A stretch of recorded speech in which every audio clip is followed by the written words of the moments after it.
Halo lovers, balik lagi nih sama ini Mio yang bakalan ngebahas tentang anime-anime populer dan juga manga-manga favorit kesukaan kalian. Tapi jangan lupa buat like video ini dan subscribe channel Mio, terus nyalain notifikasinya ya.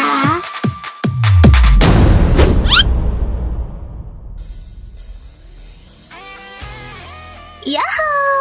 Hihihi. Ohayo, konnichiwa, konbanwa minasan. O genki desu ka nya?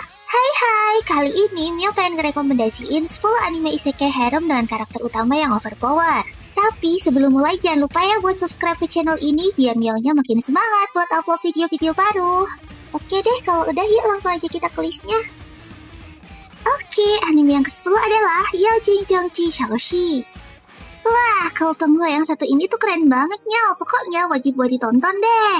Yuanting adalah seorang otaku yang ingin berlibur dan berbelanja manhwa di kota sebelah. Nah, ketika dia lagi mau melewati gerbang menuju pesawat, tiba-tiba dia terisekai ke dunia lain yang penuh dengan magic dan fantasi. Awalnya dia tuh kaget banget dan gak nyangka kalau dia lagi di isekai. Bayangin aja, di sana dia langsung lihat elf terbang, cewek naik naga, dan makhluk fantasi lainnya. Yuanting pikir itu semua adalah atraksi dan pertunjukan semata, tapi ternyata semuanya adalah kenyataan. Akhirnya dia pun bercita-cita buat menjadi king harem di dunia tersebut. Lalu, akankah keinginan Yuan bisa tercapai?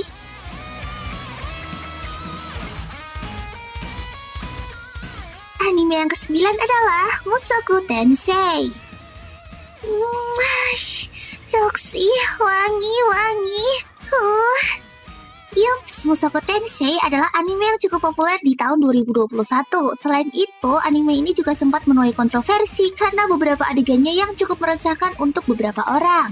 Bercerita tentang seorang om-om hikikomori yang meninggal ketabrak truk karena nyelamatin seorang gadis. Nah, seperti biasa, dia bukan nyaris invis, tapi malah reinkarnasi jadi bayi di dunia baru dengan semua ingatan masa lalunya.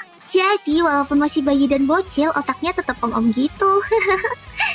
Terus ternyata dia tuh punya bakat sihir yang sangat overpower, dan dari situlah dia mulai belajar sihir sama gurunya yang bernama Roxy.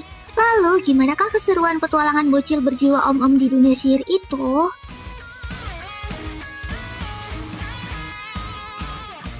Anime yang ke-8 adalah Oda Nobunaga no Yabo.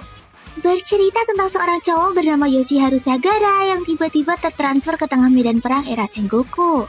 Terus dia diselamatin sama Toyotomi Hideyoshi yang akhirnya gugur karena udah nyelamatin dia.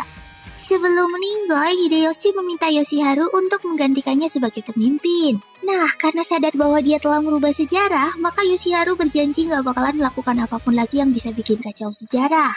Tapi gak lama setelah itu, Yoshiharu ketemu sama Nobunaga Oda yang merupakan panglima dan kaisar perang hebat dalam sejarah. Gak disangka, ternyata Nobunaga Oda yang dia temui itu adalah seorang cewek imut. Akhirnya Yoshiharu sadar bahwa semua panglima perang di dunia itu kebanyakan adalah cewek-cewek imut. Wah, kira-kira apa ya yang bakalan Yoshiharu lakukan?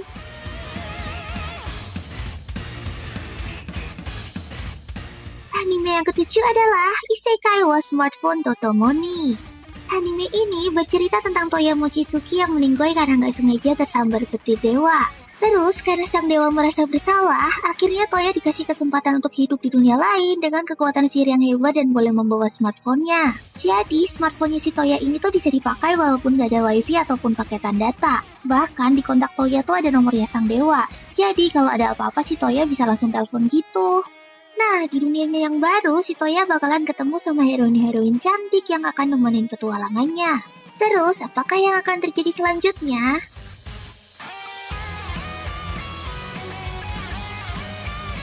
Anime yang ke-6 adalah Isekai Cheat Magician. Bercerita tentang siswa SMU bernama Taichi Nishimura dan Rin Azuma yang terkirim ke dunia paralel ketika berangkat sekolah. Mereka tiba-tiba terhisap oleh cahaya sihir dan mendarat di dunia yang penuh dengan makhluk-makhluk fantasi. Dan tanpa babi bu, mereka langsung diserang oleh salah satu makhluk tersebut. Tapi untungnya, mereka diselamatkan oleh sekelompok petualang di sana. Terus, mereka diajak bergabung ke dalam guild para petualang itu. Lalu setelah dites, ternyata Rin dan Taichi memiliki kemampuan sihir yang luar biasa, bahkan melebihi penyihir-penyihir normal lainnya. Setelah itu, Rin dan Taichi pun berusaha menemukan alasan kenapa mereka terkirim ke dunia tersebut. Lalu, akankah Taichi dan Rin berhasil pulang ke dunia asalnya?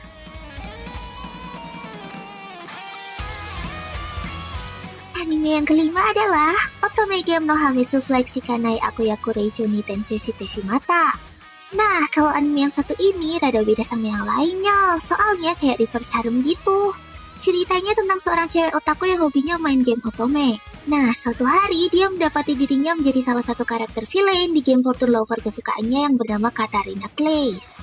Sayangnya, kalau itu semua benar-benar sesuai sama alur cerita game Fortune Lover, maka dia akan mati muda dan berakhir dengan bad ending. Akhirnya, si Katarina ini pun berusaha untuk berlatih dan merubah takdir buruknya itu.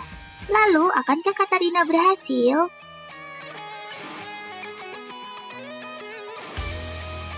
Anime yang keempat adalah Calcius Hero. Berawal dari dewi tingkat rendah bernama Listarte yang ditugaskan untuk mencari pahlawan dari dunia manusia untuk melindungi dunia Geobrande dari kehancuran. Secara kebetulan Listarte mensummon hero berkemampuan tingkat tinggi bernama Ryuguin Seiya. Tapi sayangnya walaupun overpower, si Seiya ini mempunyai kekurangan, yaitu selalu waspada pada hal sekecil apapun. Bahkan untuk lawan monster kecil aja dia sampai ngeluarin ultinya. Seiya pun harus menjalani pelatihan oleh dewi-dewi yang ada di dunia tersebut. Akan tetapi, banyak juga dewi-dewi yang malah pada ngegodain Seiya gitu. Wah, berhasilkah Seiya menyelamatkan Geobrande?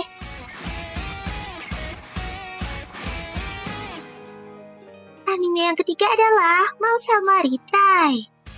Akira Ono adalah seorang developer game bernama Infinity Game yang secara tiba-tiba tertransfer ke dunia game yang dia buat ketika hendak menutup server. Saat berada di dalamnya, dia menjadi karakter bernama Hakuto Kunai, seorang demon lord yang overpower.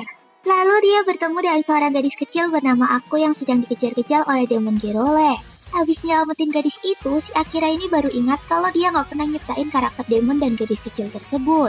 Nah, akhirnya dia pun berusaha menemukan jawaban kenapa dia terkirim ke dunia itu. Dan di dalam perjalanannya, banyak gadis-gadis seperti Ako yang mulai jadi pengikutnya. Lalu, akankah Akira berhasil?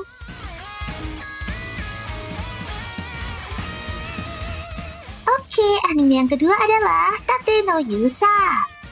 Anime ini berlatar di kerajaan Melromak yang selalu diterjang gelombang bencana selama berabad-abad. Suatu hari, kerajaan mencoba untuk memanggil 4 pahlawan legendaris dari dunia modern. Mereka semua masing-masing dianugerahi senjata spesial, yaitu pedang, tombak, busur, dan perisai. Lalu, ceritanya berfokus pada pahlawan perisai yang bernama Naofumi Iwatani. Dia harus langsung menghadapi kenyataan pahit karena difitnah dan dikhianati oleh Melty, seorang putri cantik yang cuma memanfaatkan kebaikan Naofumi. Terus, akankah Naofumi sanggup melewati itu semua?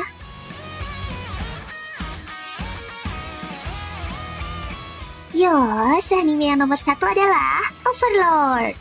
Bercerita tentang sebuah game bernama Yggdrasil yang sebentar lagi akan ditutup karena udah sedikit pemainnya. Momonga adalah salah satu pemain game tersebut yang memiliki guild terkuat bernama Ainus Holgon. Lalu, di detik-detik terakhir sebelum game ditutup, Momonga menghabiskan waktunya di sana sambil bernostalgia. Tiba-tiba terjadi suatu keanehan karena dia nggak bisa logout dan keluar dari game itu. Terus, NPC-nya juga jadi bertindak agresif dan nggak seperti biasanya. Contohnya adalah Albedo dan Saltear yang mulai memperebutkan dirinya. Hei, kira-kira apa ya yang sedang terjadi di sana?